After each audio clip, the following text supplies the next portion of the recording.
नमस्कार दोस्तों, आज स्वागत है हमारे समय के ज्ञान पर। तो आज की इस वीडियो में बहुत ही ज्यादा खास जानकारी के बारे में आपको बताएंगे, तो वीडियो बीच में नहीं छोड़े, सारी वीडियो ध्यान से देखें, तभी यह जानकारी आपके पाले पड़ेगी। गई हाँ, हम अपने हर वीडियो में बड़ी ही ज्यादा खास जानकारी आपको बताते हैं जो कि कोई भी अपने चैनल में नहीं बताता है, इसलिए सभी जानकारी को सुन करें।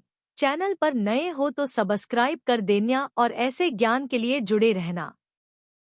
दोस्तों, अपने घर के मंदिर में पूजा तो सभी लोग करते होंगे, लेकिन बहुत से लोग दीपक के इन नियमों को नहीं जानते होंगे। दीपक को आप भगवान का नाम लेकर जलाते हैं। कहीं वो दीपक कुछ गलत संकेत तो नहीं दे रहा है? आपके दीपक की बाती पूरी जल जाती है या फिर उसमें घी और आधी जली बाती बढ़ जाती है? और कहीं आपके दीपक की बाती पर फूल तो नहीं बनता है? और दीपक की बाती पर फूल बन जाने का क्या मतलब होता है?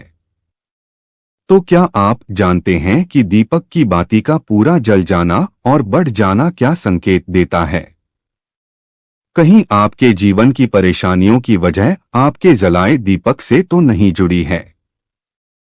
आप पहले से जले हुए दीपक में तो बाती नहीं जलाते हैं। और दोस्तों, क्या आप भी बार बार एक ही दीपक में तो बाती नहीं जलाते हैं? अगर आप भी ये गलतियां करते हैं तो आपको जानकर हैरानी होगी कि आपने पूजा के मंदिर में दीपक जलाते समय यह गलतियां कर दी, तो इसके परिणाम हमें भुगतना ही होंगे। दीपक की बाती का पूरा जल जाना भी अलग अलग संकेत देता है, जो हमारे लिए जानना बहुत जरूरी है। तो इन्हीं सब बातों को जानने के लिए वीडियो में आखिर तक हमारे साथ बने रहिए। स्वागत आपका एक बार फिर से हमारे चैनल पर। आगे बढ़ने से पहले वीडियो को लाइक जरूर कर दें, जिससे कि श्री बागेश्वर बालाजी धाम की कृपा सदैव बनी रहे। तो दोस्तों, चलिए जानते दीपक के रहस्य और संकेतों के बारे में। दोस्तों, अगर आप दीपक जलाते हैं तो दीपक एकदम से ज्यादा जलने लगता है, या दीपक बुझ जाता है, या पूरा जल जाता है और उसमें फूल बन जाता है, तो इनके अलग अलग नकारात्मक और सकारात्मक परिणाम होते हैं। तो सबसे पहले यह जान लेते हैं कि अगर हमारे दीपक में फूल बन रहा है तो इसका सीधा मतलब क्या होता है। दोस्तों, दीपक में फूल बनना मतलब भगवान ने हमारी प्रार्थना स्वीकार कर ली है और हमारी पूजा से प्रसन्न है। इसका संकेत दिया बाती में बने हुए फूल के माध्यम से देते हैं। दोस्तों, अगर आपके घर में दिव्य शक्तियां मौजूद है और आपके साथ साथ वह भी ईश्वर की पूजा में अपना ध्यान लगाती है, तो आपके दीपक की बाती में एक से ज्यादा फूल बनते हैं और कभी कभी तो साक्षात देवी देवता का रूप भी दिखने लगता है। तो अगर आपके दीपक में फूल बन रहा है तो आप सच में भाग्यशाली हैं।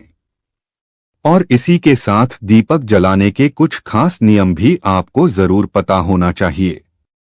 तो चलिए बात करते हैं कुछ नियमों की। दोस्तों, अगर आप भी पहले से जले हुए दीपक में ज्योति लगाते हैं या पहले से जले हुए दीपक में बाती उसी में रखकर जला देते हैं, तो ऐसा करने से भगवान आपसे प्रसन्न होने की बजाय आपसे नाराज हो जाते हैं और आपको बहुत भयानक परिणाम देखने को मिल सकते हैं।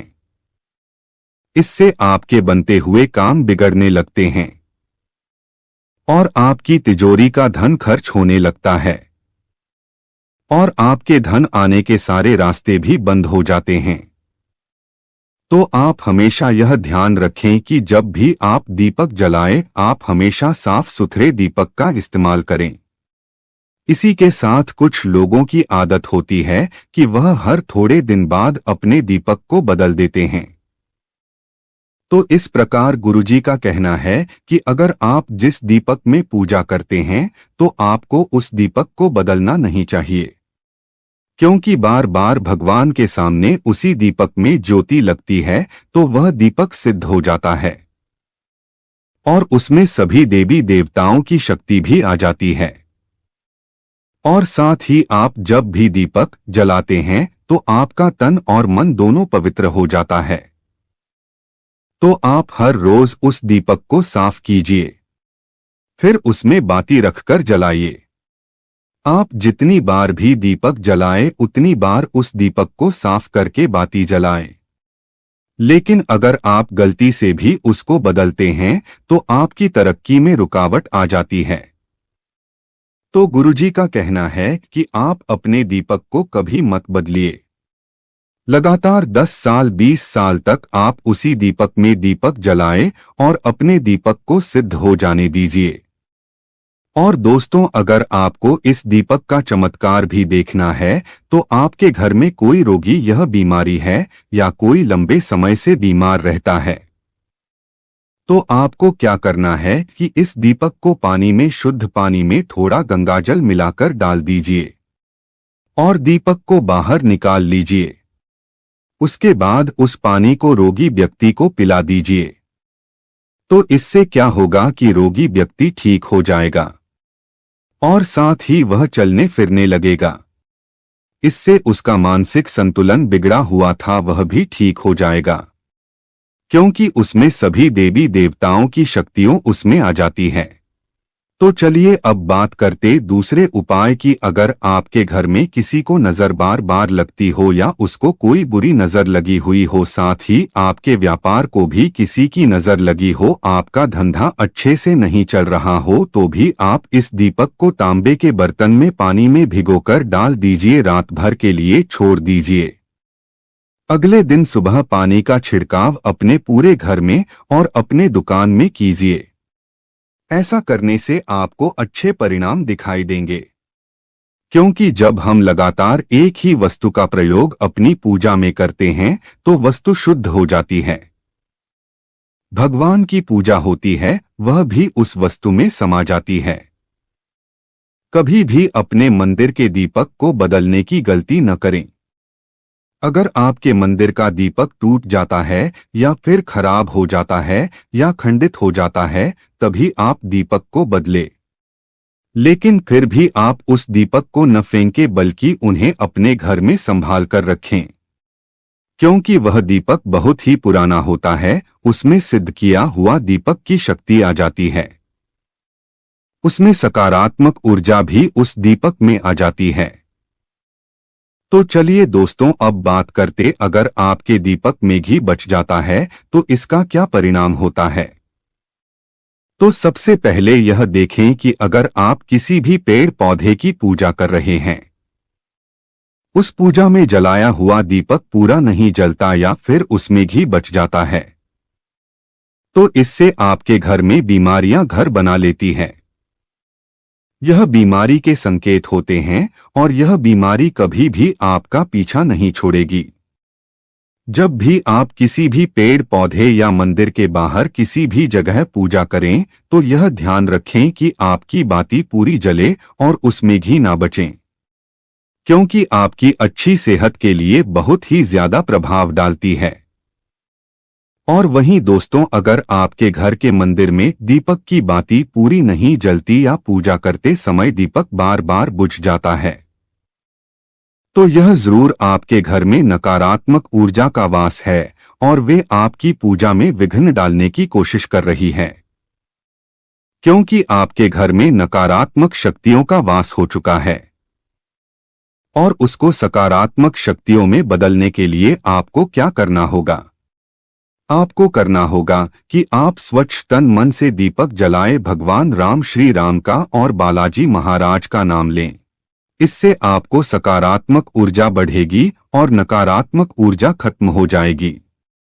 क्योंकि दोस्तों, आपको पता होगा कि एक वातावरण में एक ही तरह की ऊर्जा रह सकती है, या तो सकारात्मक ऊर्जा या फिर नकारात्मक ऊर्जा। और जो बुरी शक्तियां होती है वो ये कभी नहीं चाहती कि आपके घर में देवीय शक्तियों का वास हो, क्योंकि अगर आपके घर में भगवान अपनी कृपा करते हैं तो उन बुरी शक्तियों को वहां से जाना पड़ेगा।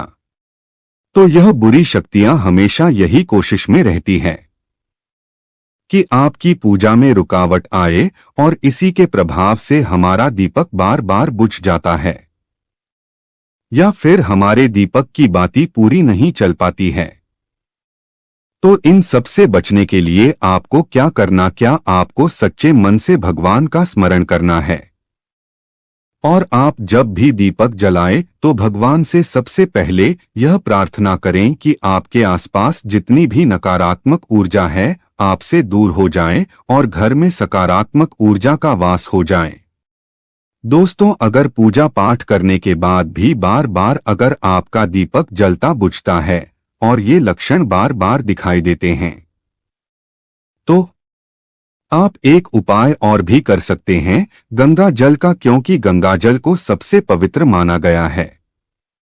तो आपको करना क्या है कि गंगा जल से घेरा बना लेना है और उस घेरे में दीपक को रखें, क्योंकि दोस्तों गंगा जल बहुत ही पवित्र माना गया है। महादेव का वरदान भी गंगा जल को मिला हुआ है। तो गंगा जल में सबसे पहले कोई भी बुरी शक्ति प्रवेश नहीं कर सकती है, इसलिए कभी भी गंगाजल खराब नहीं होता है और गंगाजल हर तरह की ऊर्जा को सकारात्मक ऊर्जा में बदल देता है। अगर आप गंगाजल से बने हुए घेरे में दीपक को रखेंगे तो यह आपकी पूजा में किसी भी प्रकार की नकारात्मक शक्ति को नहीं आने देगा। और साथ ही कोई भी नकारात्मक ऊर्जा दीपक को परेशान नहीं करेगी। तो दोस्तों, आज के वीडियो में बस इतना ही। वीडियो आपको कैसी लगी कमेंट बॉक्स में जरूर बताइएगा और साथ ही अपने यारों रिश्तेदारों के साथ वीडियो को शेयर करना ना भूलें।